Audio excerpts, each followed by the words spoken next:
গুরুত্বপূর্ণ এবং মর্মাহত একটি বিষয় নিয়ে কথা বলতে আসছি। মেঘলা নামক একটা মেয়ে এবং আমার ছবি দিয়ে যে একটা অপপ্রচার করা হচ্ছে, অপবাদ রটানো হচ্ছে, এটার সাথে আমি কোনোভাবেই সম্পৃক্ত না। আমি যদি বলি তাহলে বলবো যে এই মেয়েটা আমাদের এখানে পড়াশোনা করেছে, গত বছর পড়েছে। তো এর আগের বছর পুরনো বছর পড়াশোনা করার পরে সে আমাদের মাদ্রাসা থেকে চলে যায়। তো পরবর্তী বছর যখন মাদ্রাসা শুরু হলো তখন আমরা খোঁজ নিয়ে জানতে পারলাম যে কে কে আসে নাই। তো যারা যারা আসছে না তাদের মধ্যে সেও একজন ছিল যে সে এখান থেকে চলে গেছে অন্য কোথাও। তো খবর নিয়ে জানতে পারলাম সে ঢাকা চলে গেছে, তার বাবা মার সাথে থাকে। বাবা মা সৎ বাবা এবং মা অন্য কোথাও আগে বিয়ে বসছিল।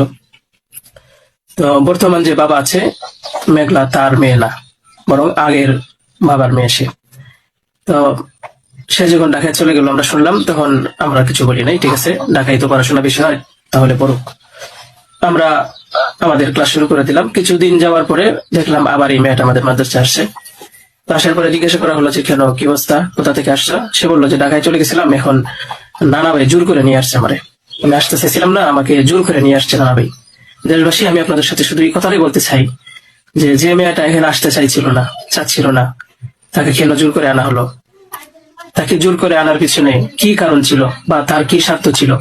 পরবর্তীতে আমরা এটাও জানতে পারি যে মেয়েটা তার এই নানার সাথে রাতের বেলা ঘুমায়। সে নিজেই বলছে।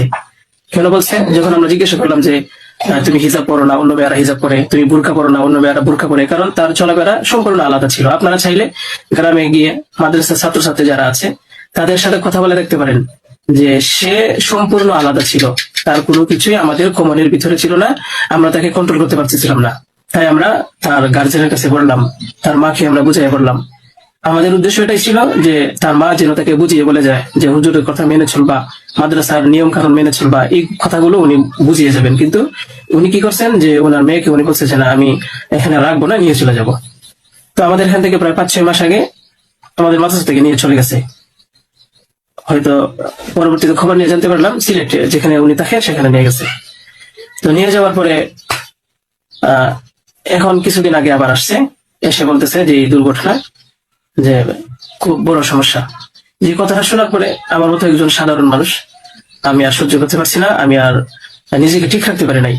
আমি একেবারে অসুস্থ হয়ে পড়ছি। কারণ আপনারা হয়তো জানেন যে অনেকেই, আমার ফ্যামিলি আছে, আমার বাচ্চা আছে, আমার বিবি সাহেব আছে, আমার আত্মীয় স্বজন আছে। আপনারা বলুন তো, আমার নামে যে বিষয়টা প্রচার হচ্ছে, এটা আমার ফ্যামিলির লোকেরা দেখে আমাকে কি বলছে, কি ভাবছে? আপনারা সঠিক তদন্ত করুন। আমি কখনোই দেশের আইনের প্রতি অবাধ্য না, আমি শ্রদ্ধাশীল।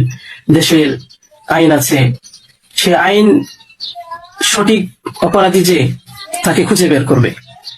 আপনারা অপরাধী খুঁজে বের করার আগেই যদি আমাকে অপরাধী বানিয়ে ফেলেন, তাহলে তো আসল অপরাধী পার পেয়ে যাবে, আসল অপরাধী তো ছাড়া পেয়ে যাবে। আপনাদের কাছে আমি অনুরোধ করে বলি, আপনারা আসল অপরাধীকে খুঁজে বের করুন, টেস্ট করা হোক যে আসলে এই বাচ্চা বাবাকে।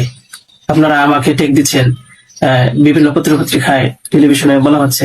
আমি আপনাদের কাছে শুধু এই কথাগুলি বলবো যে আল্লাহ তাআলার বিচারের উপরে যদি শ্রদ্ধাশীল থাকেন, এই বিশ্বাস করেন, তাহলে আমাকে নিয়ে আর এরকম কাজ করবেন না। আপনারা সঠিক তদন্ত করে সঠিক অপরাধীকে খুঁজে বের করুন।